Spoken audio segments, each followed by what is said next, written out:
The Point of Honour by Joseph Conrad. Chapter 4. No man succeeds in everything he undertakes. In that sense we are all failures. The great point is not to fail in ordering and sustaining the effort of our life. In this matter, vanity is what leads us astray. It is our vanity which hurries us into situations from which we must come out damaged, whereas pride is our safeguard by the reserve it imposes on the choice of our endeavour, as much as by the virtue of its sustaining power. General D'Hubert was proud and reserved. He had not been damaged by casual love affairs, successful or otherwise. In his war-scarred body his heart at 40 remained unscratched. Entering with reserve into his sister's matrimonial plans, he felt himself falling irremediably in love as one falls off a roof. He was too proud to be frightened. Indeed, the sensation was too delightful to be alarming. The inexperience of a man of 40 is a much more serious thing than the inexperience of a youth of 20, for it is not helped out by the rashness of hot blood. The girl was mysterious, as all young girls are, by the mere effect of their guarded ingenuity, and to him the mysteriousness of that young girl appeared exceptional and fascinating. But there was nothing mysterious about the arrangements of the match which Madame Léonie had arranged. There was nothing peculiar either. It was a very appropriate match, commending itself extremely to the young lady's mother (her father was dead), and tolerable to the young lady's uncle, an old émigré, lately returned from Germany, and pervading cane in hand like a lean ghost of the Ancien Régime, in a long-skirted brown coat and powdered hair, the garden walks of the young lady's ancestral home. General D'Hubert was not the man to be satisfied merely with the girl and the fortune. When it came to the point, his pride, and pride aims always at true success, would be satisfied with nothing short of love. But as pride excludes vanity, he could not imagine any reason why this mysterious creature, with deep and candid eyes of a violet colour, should have any feeling for him warmer than indifference. The young lady, her name was Adèle, baffled every attempt at a clear understanding on that point.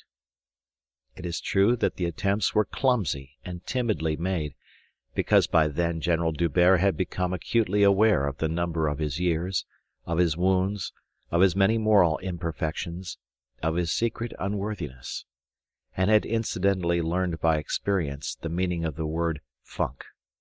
As far as he could make it out, she seemed to imply that with a perfect confidence in her mother's affection and sagacity, she had no pronounced antipathy for the person of General D'Hubert, and that this was quite sufficient for a well-brought-up, dutiful young lady to begin married life upon. This view hurt and tormented the pride of General D'Hubert. And yet, he asked himself, with a sort of sweet despair, what more could he expect? She had a quiet and luminous forehead, her violet eyes laughed while the lines of her lips and chin remained composed in an admirable gravity.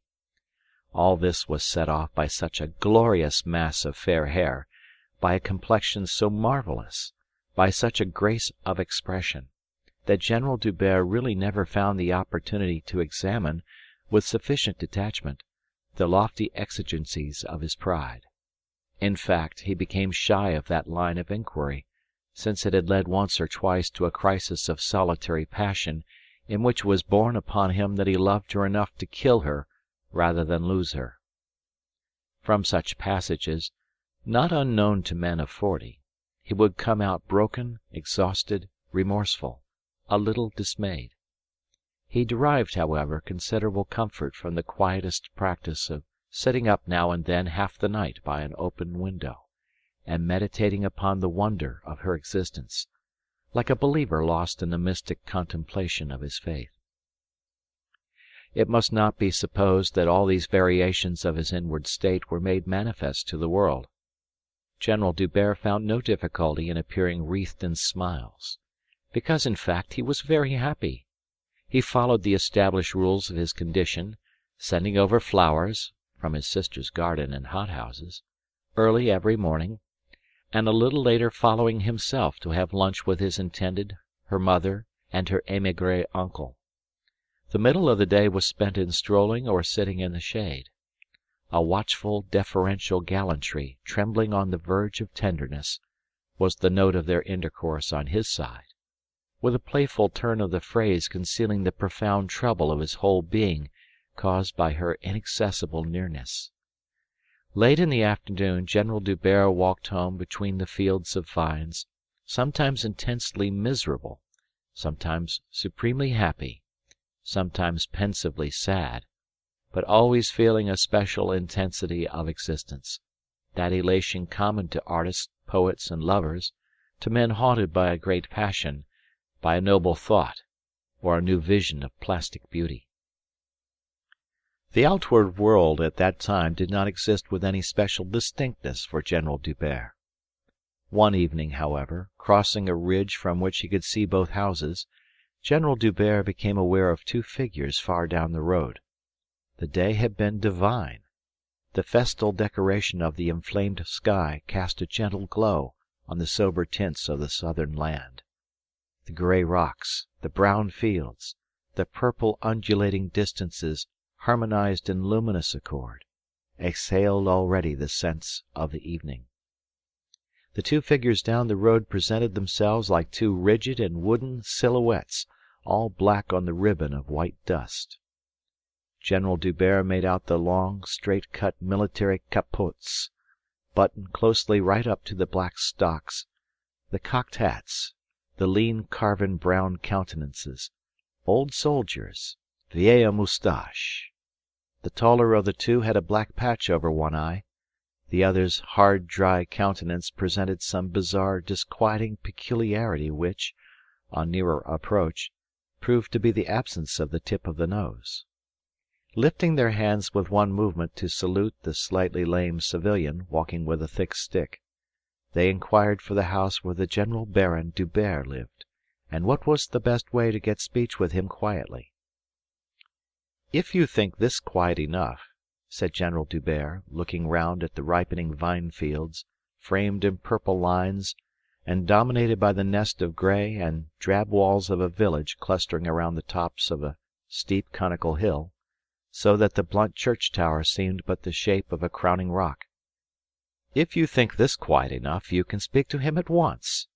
And I beg you, comrades, to speak openly, with perfect confidence." They stepped back at this, and raised again their hands to their hats with marked ceremoniousness. Then the one with the chipped nose, speaking for both, remarked that the matter was confidential enough and to be arranged discreetly.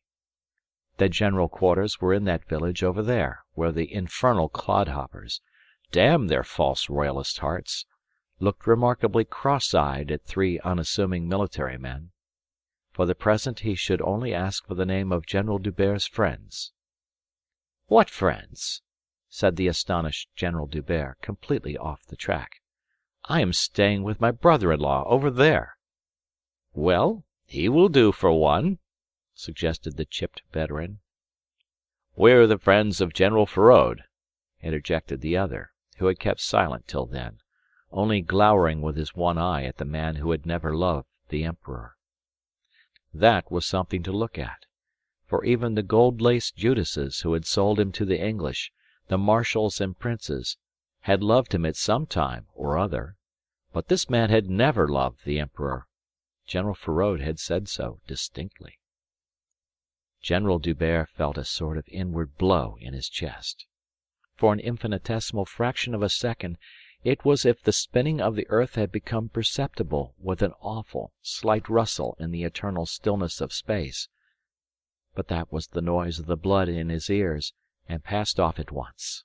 Involuntarily he murmured, "Feraud! I had forgotten his existence." "He's existing at present, very uncomfortably, it is true, in the infamous inn of that nest of savages up there," said the one-eyed cuirassier dryly. "We arrived in your parts an hour ago on post-horses. He's awaiting our return with impatience. There is hurry, you know. The general has broken the ministerial order of sojourn to obtain from you the satisfaction he's entitled to by the laws of honour, and naturally he's anxious to have it all over before the gendarmerie gets the scent." The other elucidated the idea a little further. "Get back on the quiet, you understand. Phtt! No one the wiser. We have broken out too. Your friend the king would be glad to cut off our scurvy pittances at the first chance. It's a risk, but honour before everything." General D'Hubert had recovered his power of speech.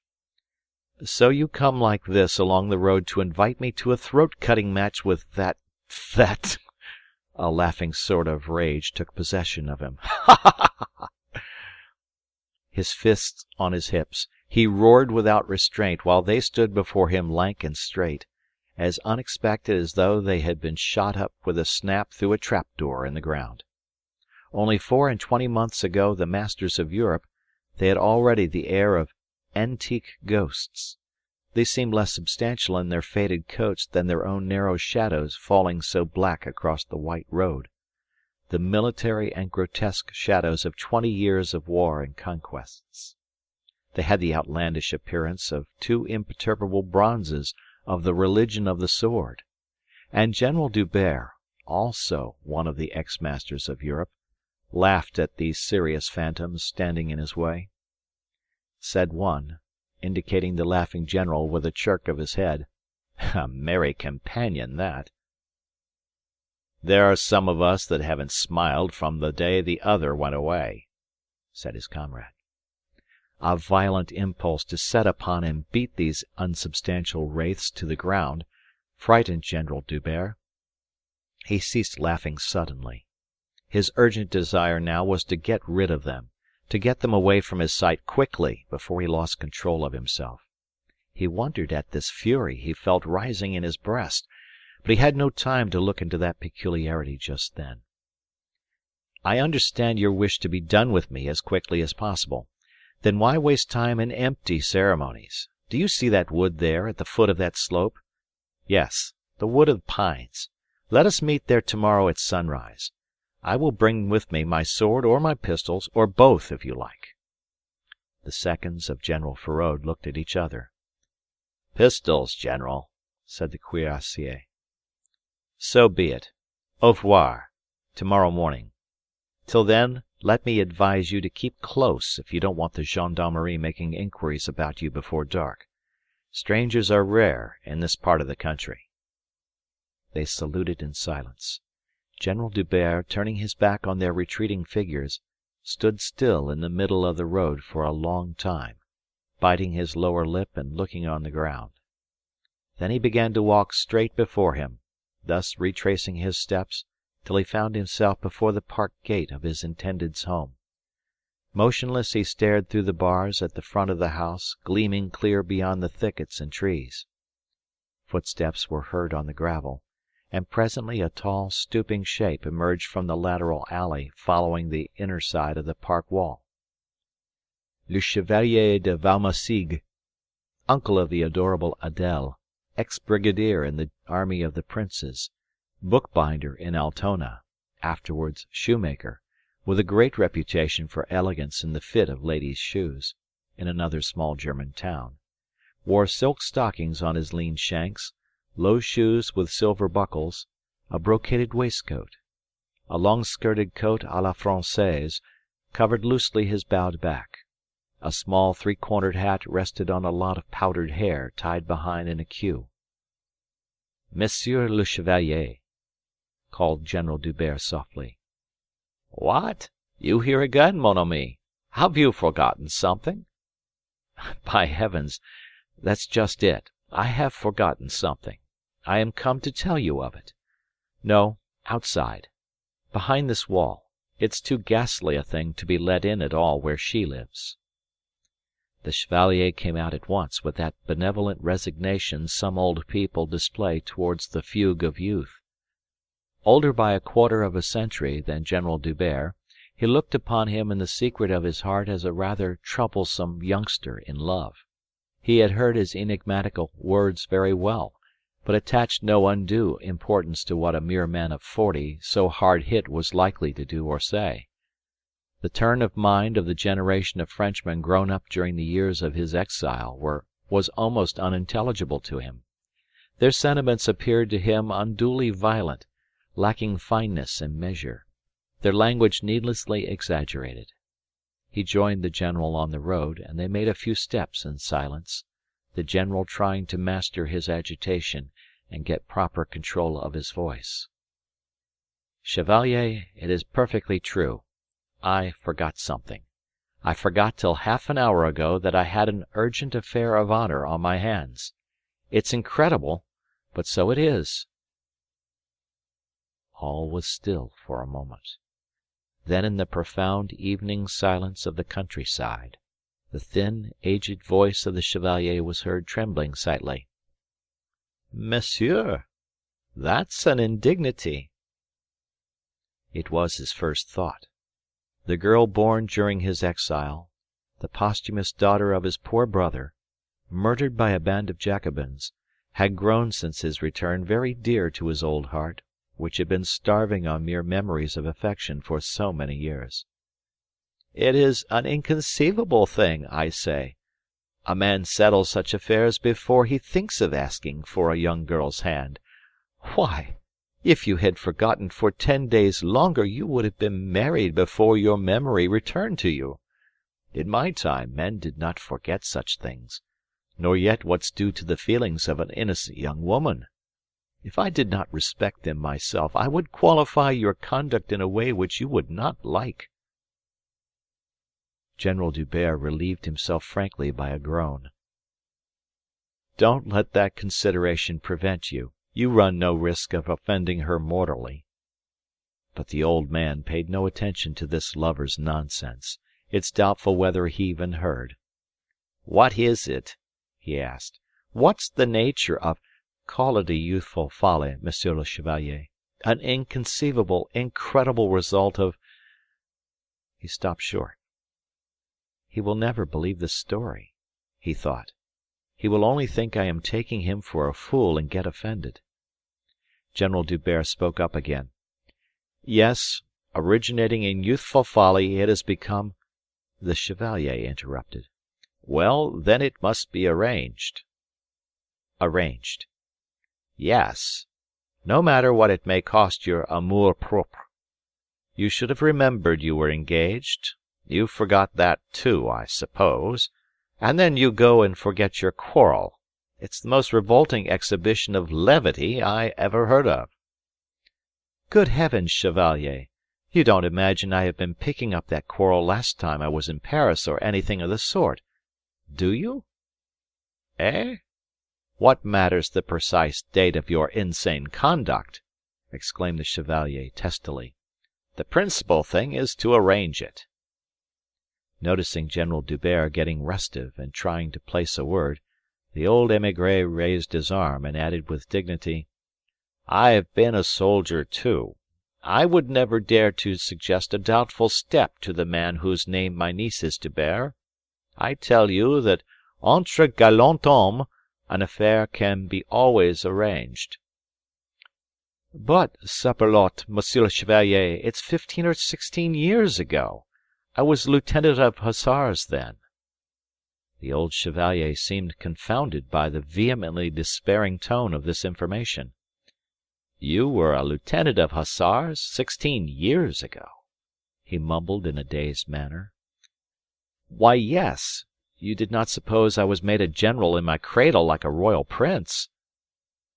In the deepening purple twilight of the fields, spread with fine leaves, backed by a low band of sombre crimson in the west, the voice of the old ex-officer in the army of the princes sounded collected, punctiliously civil.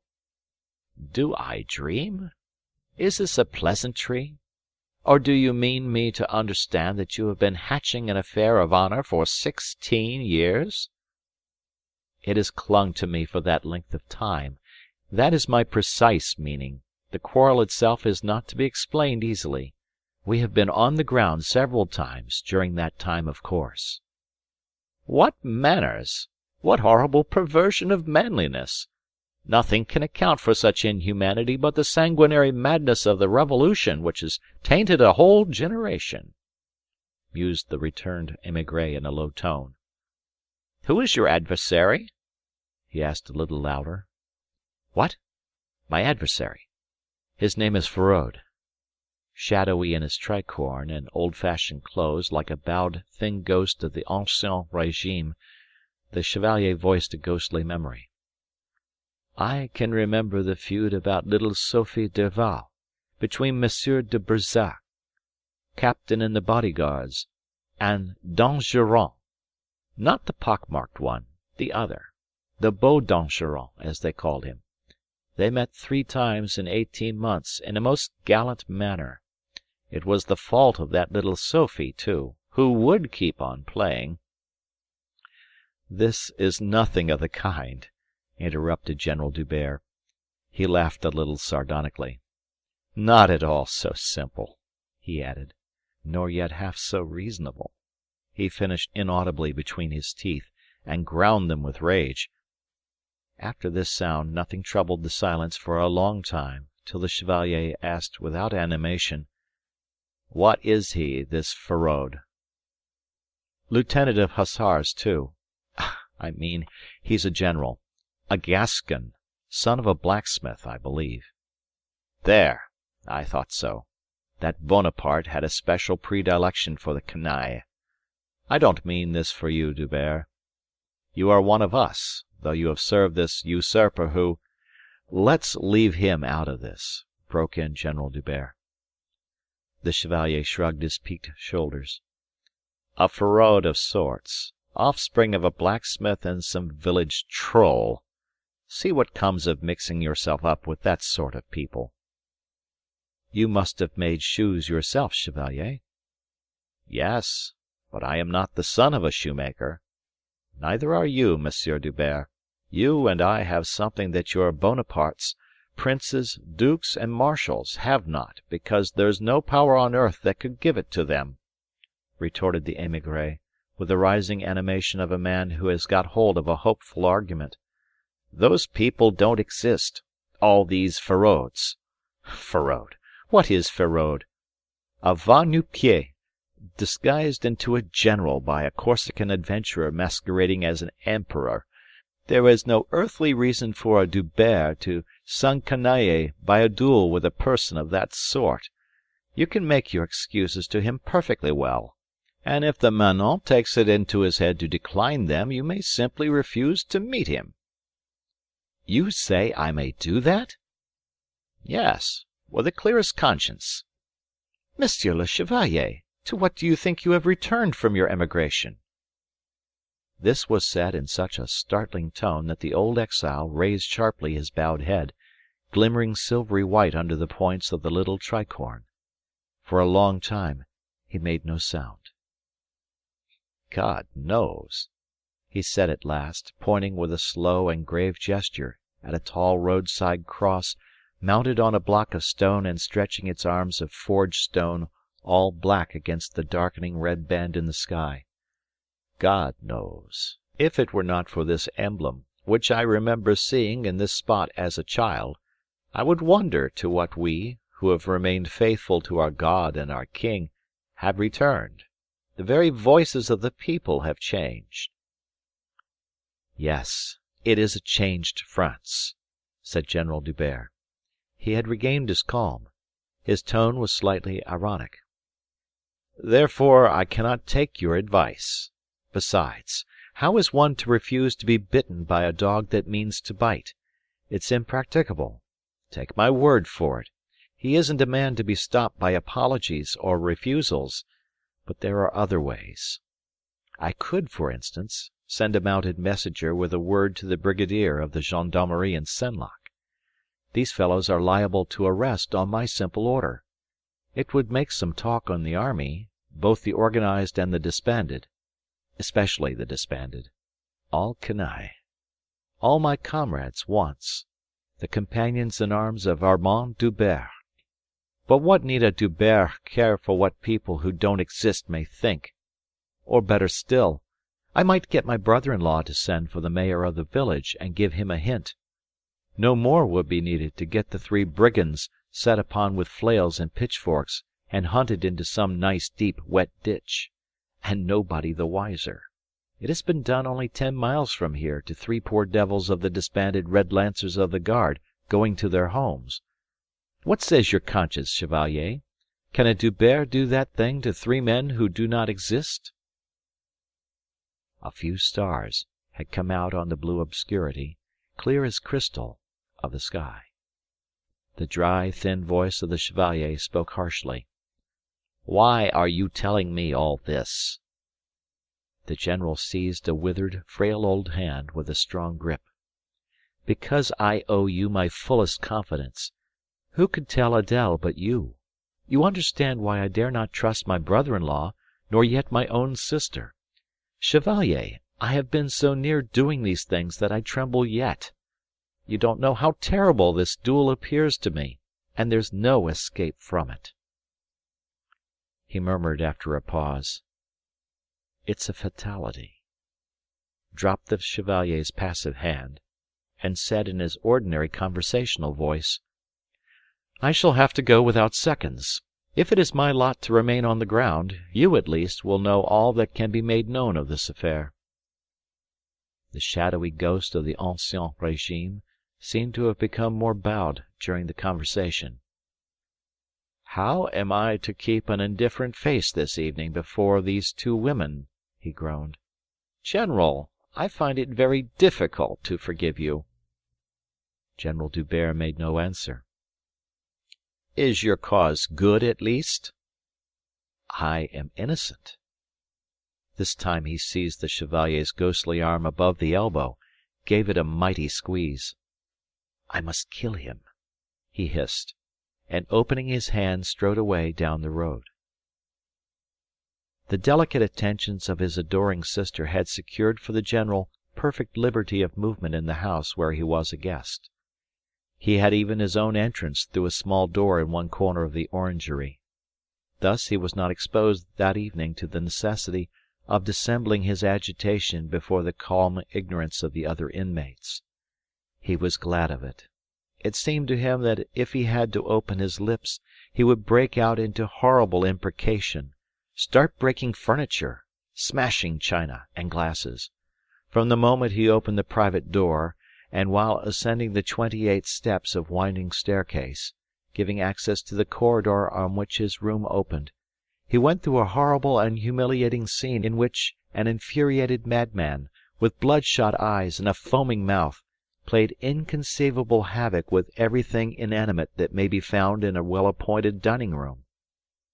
When he opened the door of his apartment, the fit was over, and his bodily fatigue was so great that he had to catch at the backs of the chairs as he crossed the room, to reach a low and broad divan on which he let himself fall heavily. His moral prostration was still greater. That brutality of feeling which he had known only when charging sabre in hand, amazed this man of 40, who did not recognize in it the instinctive fury of his menaced passion. It was the revolt of jeopardized desire. In his mental and bodily exhaustion it got cleared, fined down, purified into a sentiment of melancholy despair at having, perhaps, to die before he had taught this beautiful girl to love him.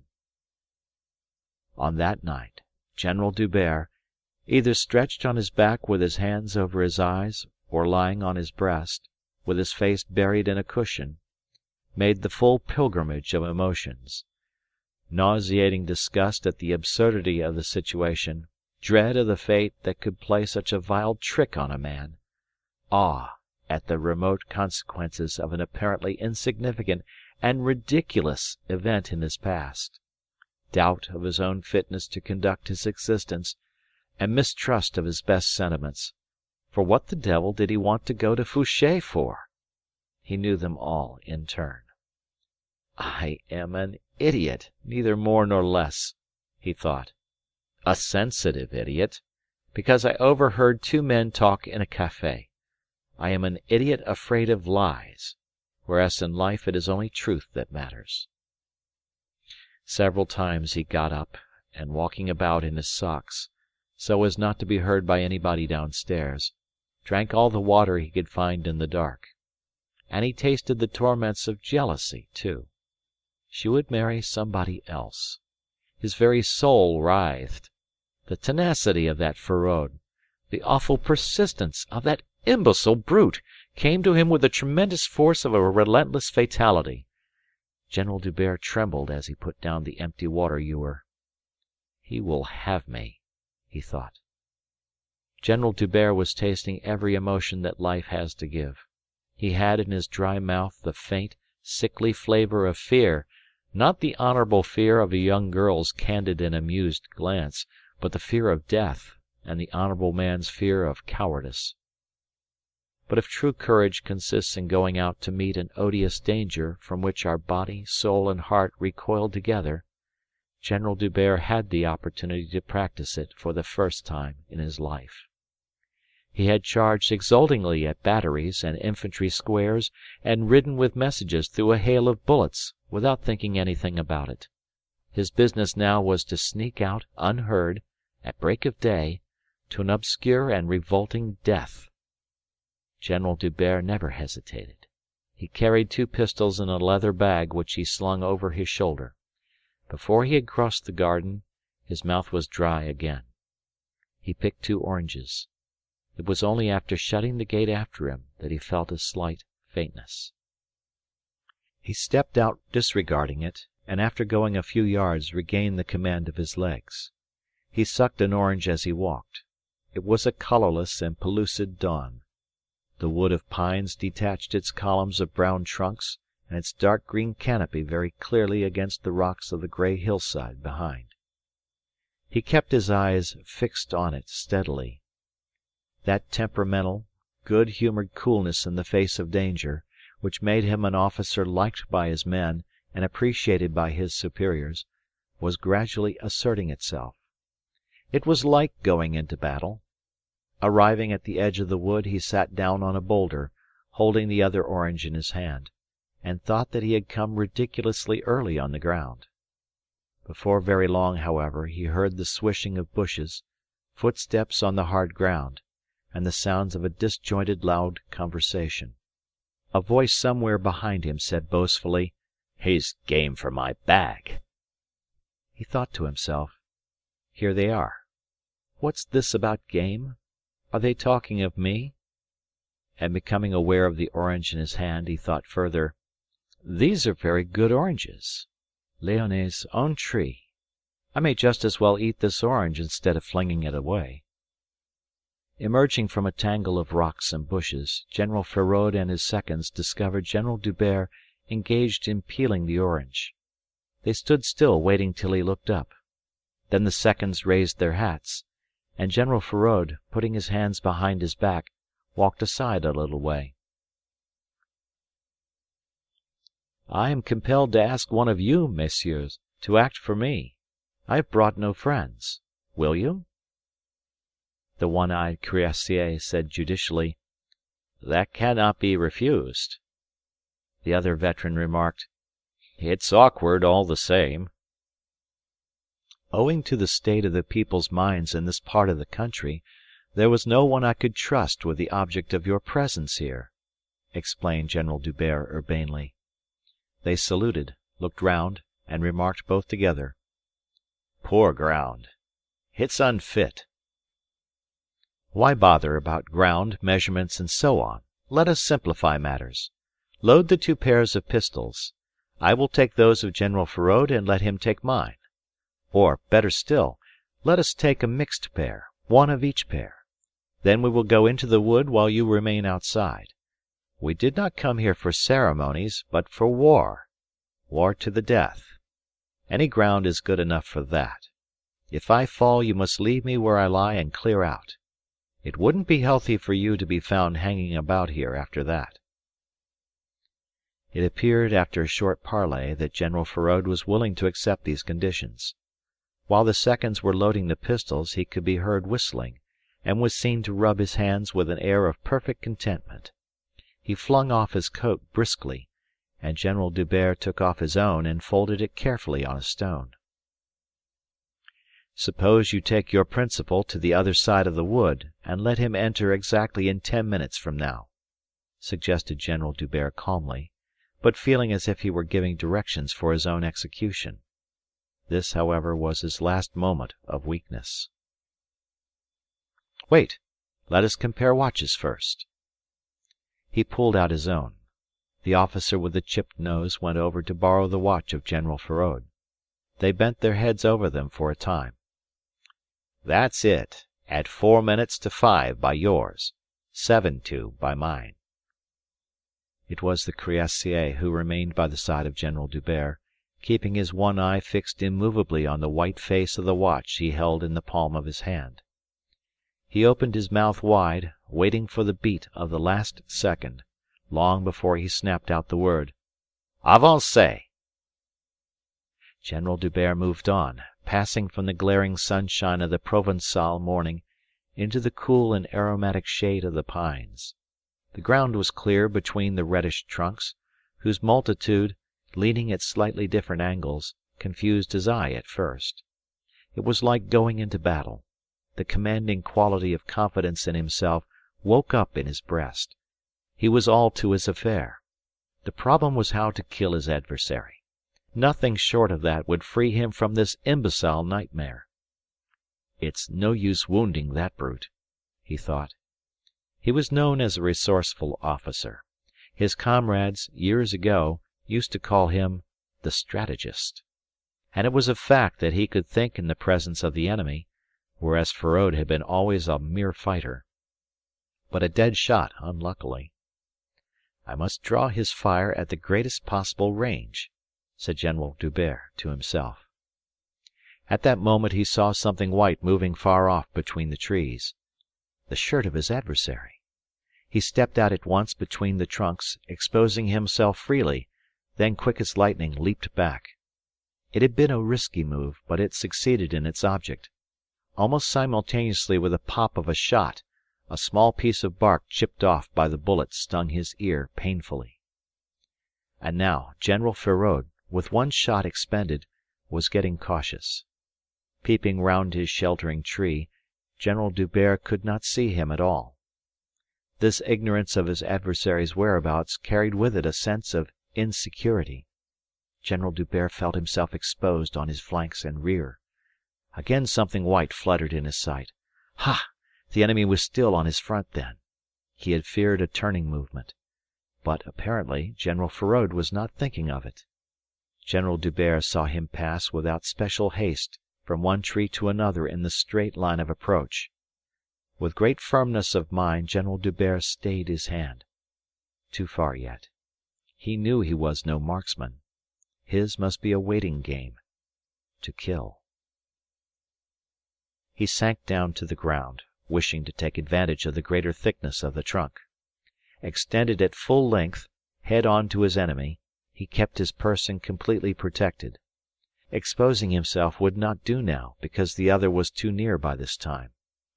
A conviction that Feraud would presently do something rash was like balm to General D'Hubert's soul. But to keep his chin raised off the ground was irksome, and not much use either. He peeped round, exposing a fraction of his head, with dread but really with little risk. His enemy, as a matter of fact, did not expect to see anything of him so low down as that. General D'Hubert caught a fleeting view of General Feraud shifting trees again with deliberate caution. He despises my shooting, he thought, with that insight into the mind of his antagonist which is of such great help in winning battles. It confirmed him in his tactics of immobility. Ah, if I only could watch my rear as well as my front, he thought, longing for the impossible. It required some fortitude to lay his pistols down. But on a sudden impulse General D'Hubert did this very gently, one on each side. He had been always looked upon as a bit of a dandy, because he used to shave and put on a clean shirt on the days of battle. As a matter of fact, he had always been very careful of his personal appearance. In a man of nearly 40, in love with a young and charming girl, this praiseworthy self-respect may run to such little weaknesses as, for instance, being provided with the elegant leather folding case containing a small ivory comb, and fitted with a piece of looking-glass on the outside. General D'Hubert, his hands being free, felt in his breeches pockets for that implement of innocent vanity, excusable in the possessor of long silky moustaches. He drew it out, and then, with the utmost coolness and promptitude, turned himself over on his back. In this new attitude, his head raised a little, holding the looking-glass in one hand just clear of his tree, he squinted into it with one eye while the other kept a direct watch on the rear of his position. Thus was proved Napoleon's saying that for a French soldier the word impossible does not exist. He had the right tree nearly filling the field of his little mirror. If he moves from there, he said to himself exultingly, I am bound to see his legs, and in any case he can't come upon me unawares. And sure enough he saw the boots of General Feraud flash in and out, eclipsing for an instant everything else reflected in the little mirror. He shifted its position accordingly. But having to form his judgment of the change from that indirect view, he did not realize that his own feet and a portion of his legs were now in plain and startling view of General Feraud. General Feraud had been getting gradually impressed by the amazing closeness with which his enemy had been keeping cover. He had spotted the right tree with bloodthirsty precision. He was absolutely certain of it. And yet he had not been able to sight as much as the tip of an ear. As he had been looking for it at the level of about 5 feet 10 inches, it was no great wonder. But it seemed very wonderful to General Feraud. The first view of these feet and legs determined a rush of blood to his head. He literally staggered behind his tree, and had to steady himself with his hand. The other was lying on the ground! On the ground! Perfectly still, too! Exposed! What did it mean? The notion that he had knocked his adversary over at the first shot then entered General Feraud's head. Once there, it grew with every second of attentive gazing, overshadowing every other supposition, irresistible, triumphant, ferocious.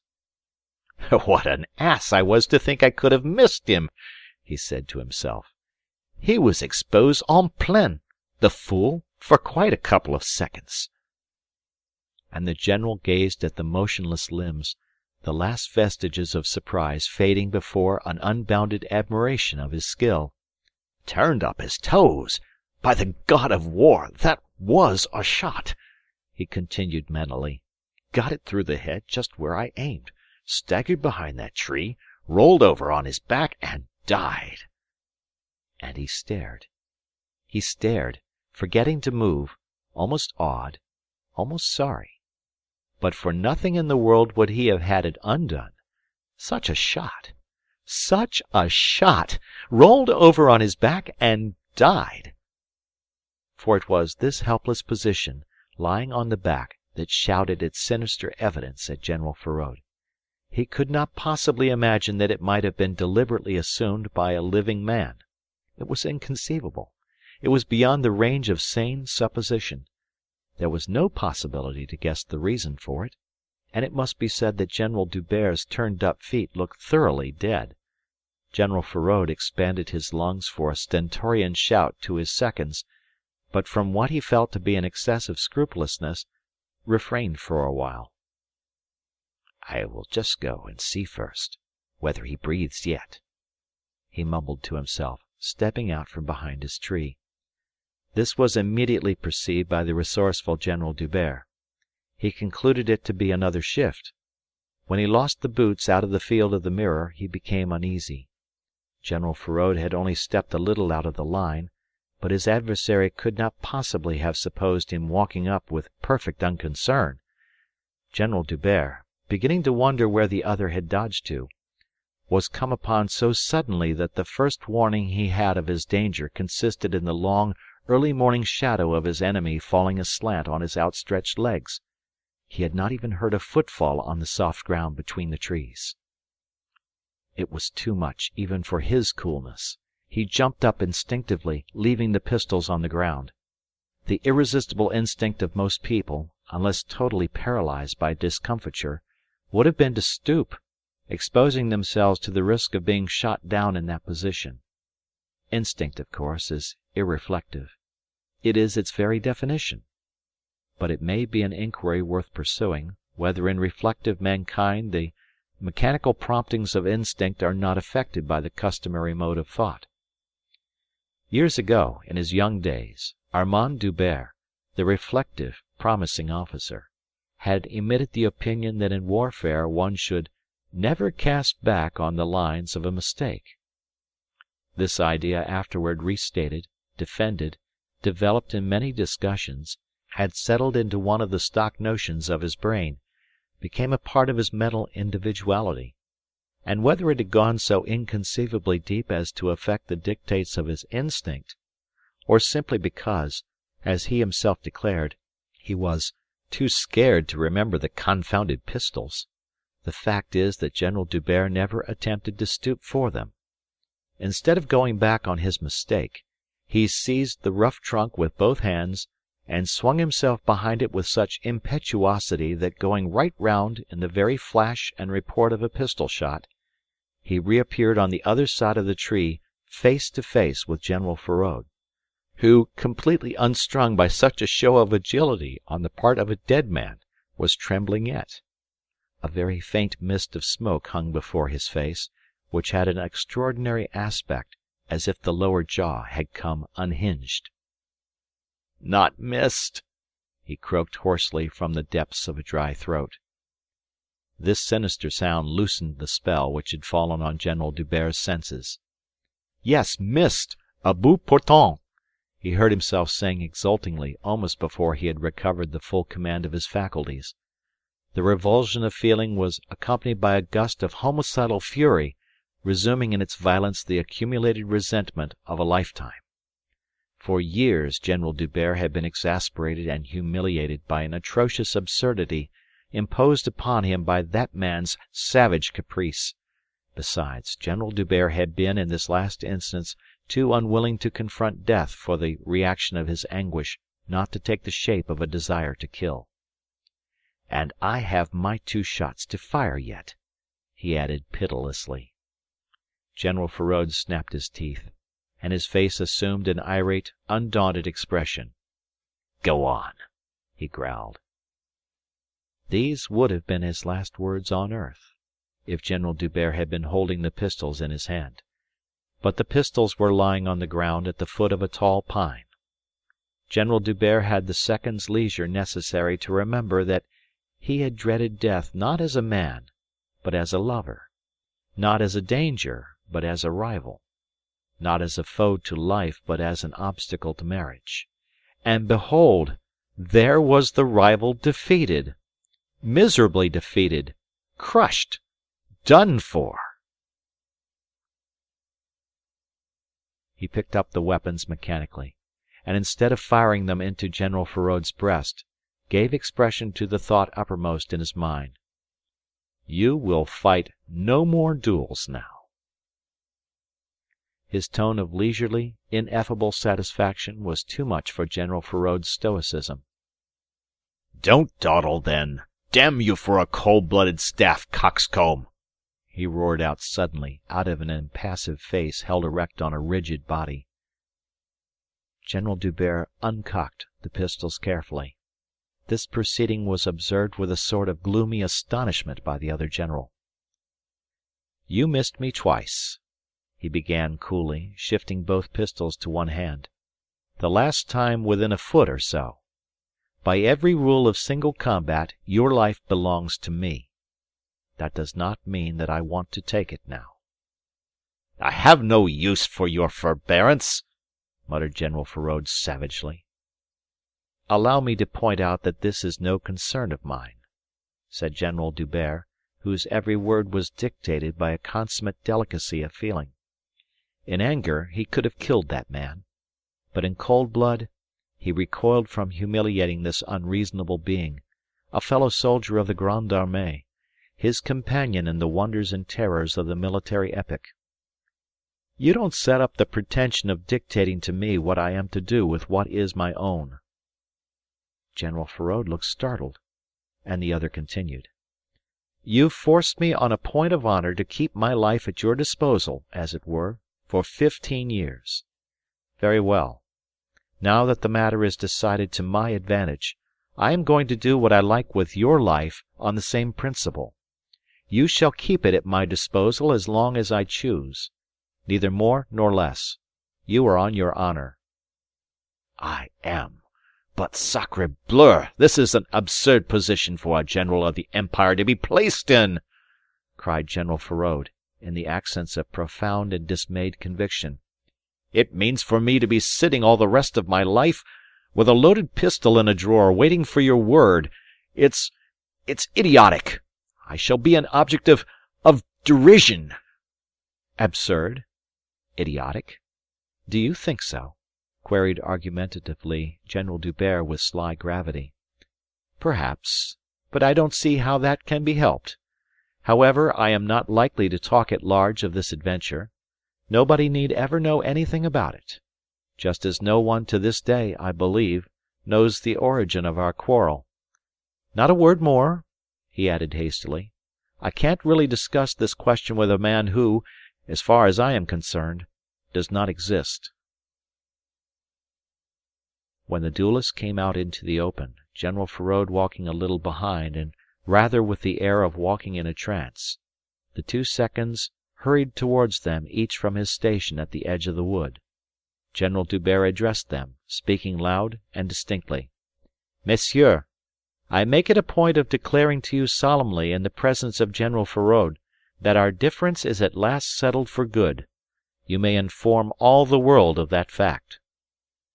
"A reconciliation after all!" they exclaimed together. "Reconciliation? Not that exactly. It is something much more binding. Is it not so, General?" General Feraud only lowered his head in sign of assent. The two veterans looked at each other.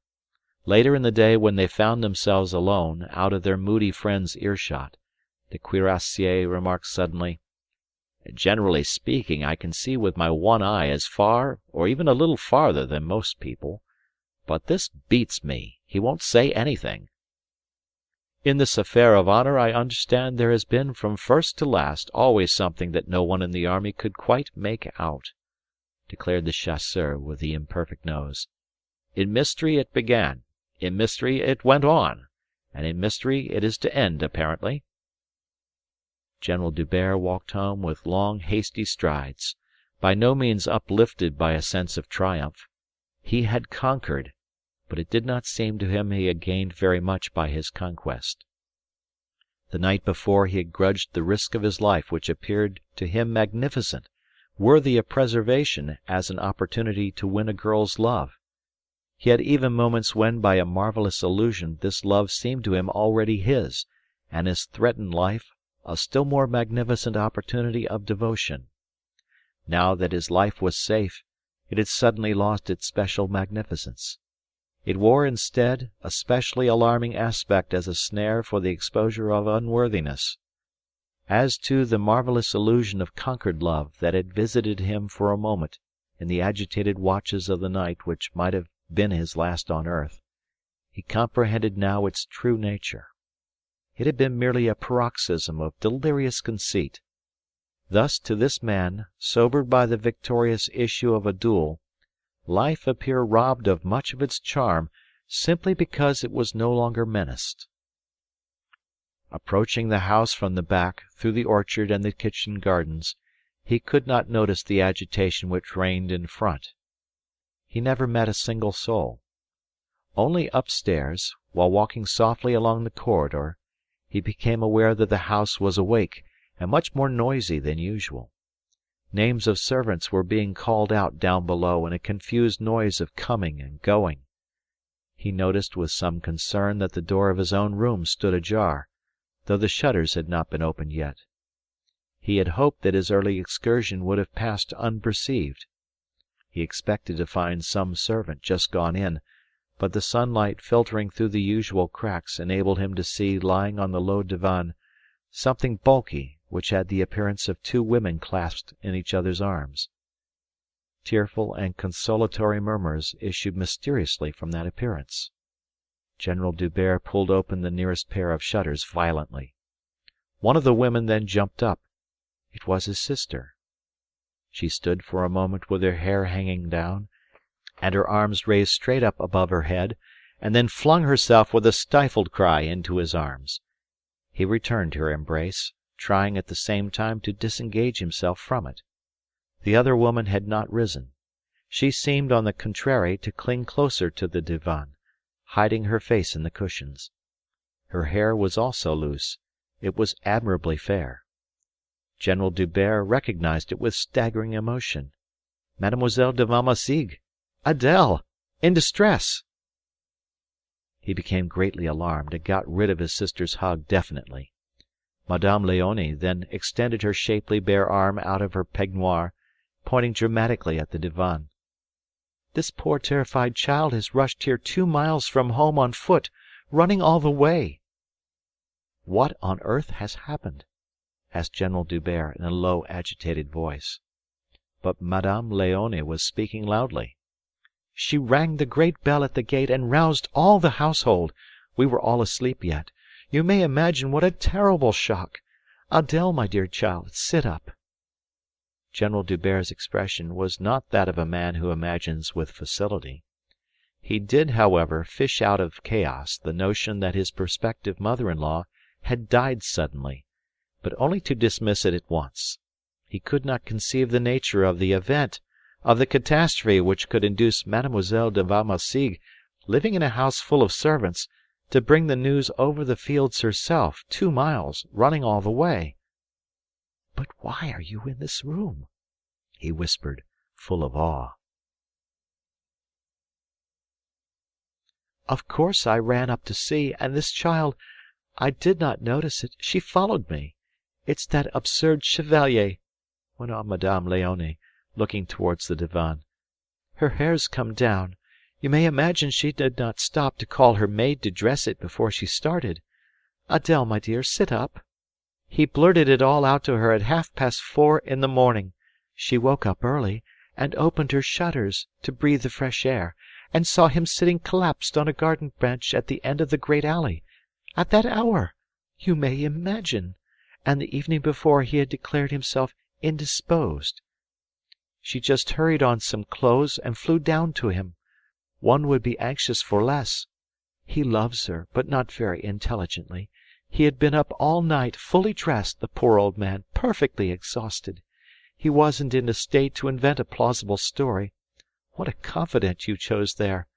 My husband was furious. He said, 'We can't interfere now.' So we sat down to wait. It was awful. And this poor child running over here publicly with her hair loose. She has been seen by people in the fields. She has roused the whole household, too. It's awkward for her. Luckily you are to be married next week. Adèle, sit up. He has come home on his own legs, thank God. We expected you to come back on a stretcher, perhaps. What do I know? Go and see if the carriage is ready. I must take this child to her mother at once. It isn't proper for her to stay here a minute longer." General D'Hubert did not move. It was as though he had heard nothing. Madame Léonie changed her mind. "I will go and see to it myself," she said. "I want also to get my cloak. Adèle," she began, but did not say, "Sit up." She went out saying in a loud, cheerful tone, "I leave the door open." General D'Hubert made a movement towards the divan, but then Adèle sat up, and that checked him dead. He thought, "I haven't washed this morning. I must look like an old tramp. There's earth on the back of my coat and pine needles in my hair." It occurred to him that the situation required a good deal of circumspection on his part. "I am greatly concerned, mademoiselle," he began timidly, and abandoned that line. She was sitting up on the divan with her cheeks unusually pink, and her hair brilliantly fair, falling all over her shoulders, which was a very novel sight to the general. He walked away up the room and, looking out of the window for safety, said, "I fear you must think I behave like a madman," in accents of sincere despair. Then he spun round and noticed that she had followed him with her eyes. They were not cast down on meeting his glance, and the expression of her face was novel to him also. It was, one might have said, reversed. Her eyes looked at him with grave thoughtfulness, while the exquisite lines of her mouth seemed to suggest a restrained smile.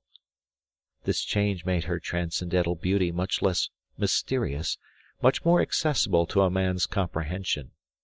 An amazing ease of mind came to the general, and even some ease of manner.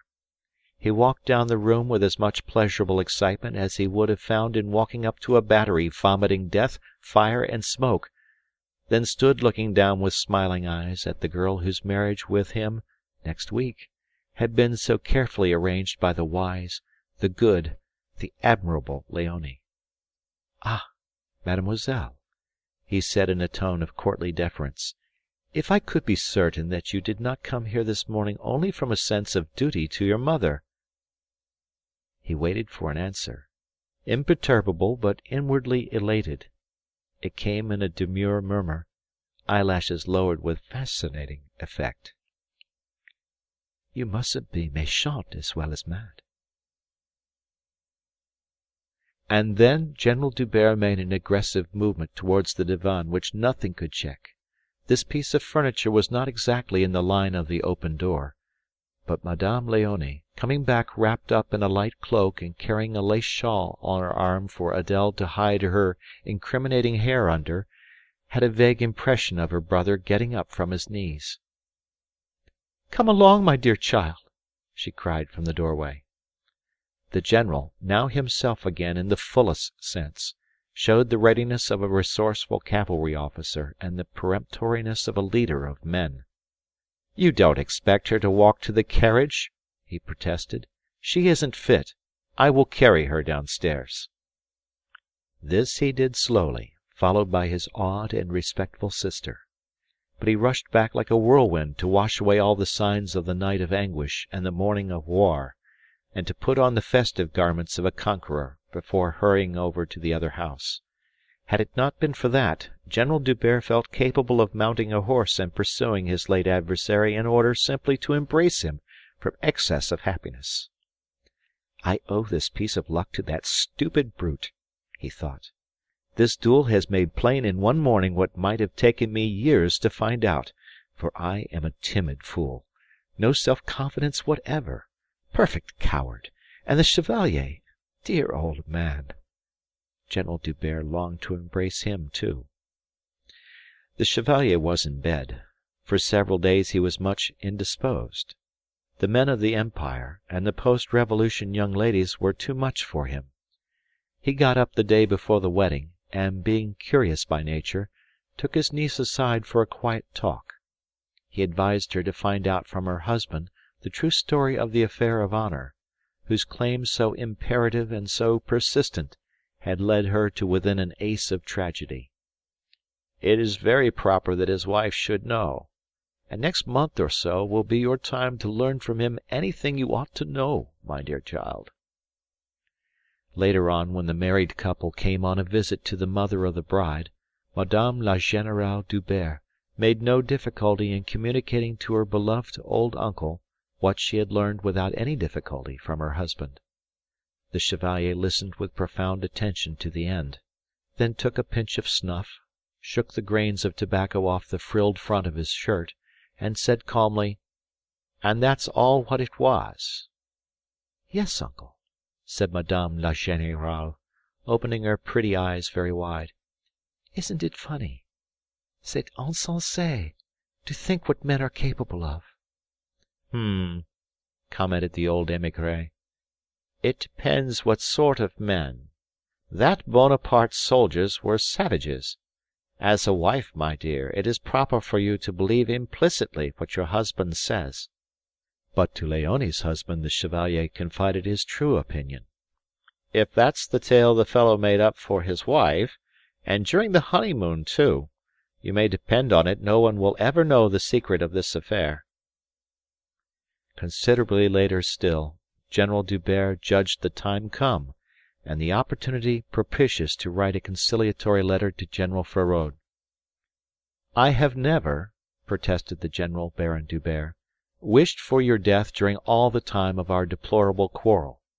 Allow me to give you back in all form your forfeited life. We two, who have been partners in so much military glory, should be friendly to each other publicly. The same letter contained also an item of domestic information. It was alluding to this last that General Feraud answered from a little village on the banks of the Garonne. If one of your boys' name had been Napoleon, or Joseph, or even Joachim, I could congratulate you with a better heart. As you have thought proper to name him Charles Henri Armand, I am confirmed in my conviction that you never loved the Emperor. The thought of that sublime hero chained to a rock in the middle of a savage ocean makes life of so little value that I would receive with positive joy your instructions to blow my brains out. From suicide I consider myself in honour debarred, but I keep a loaded pistol in my drawer. Madame la Générale D'Hubert lifted up her hands in horror after perusing that letter. You see, he won't be reconciled, said her husband. We must take care that he never, by any chance, learns where the money he lives on comes from. It would be simply appalling. You are a brave homme, Armand, said Madame la Générale appreciatively. My dear, I had the right to blow his brains out, strictly speaking. But as I did not, we can't let him starve. He has been deprived of his pension for breach of military discipline when he broke bounds to fight his last duel with me. He's crippled with rheumatism. We are bound to take care of him to the end of his days. And, after all, I am indebted to him for the radiant discovery that you love me a little, you sly person. Ha ha ha! 2 miles, running all the way! It is extraordinary how all through this affair that man has managed to engage my deeper feelings. End of chapter. End of book. Thank you for listening.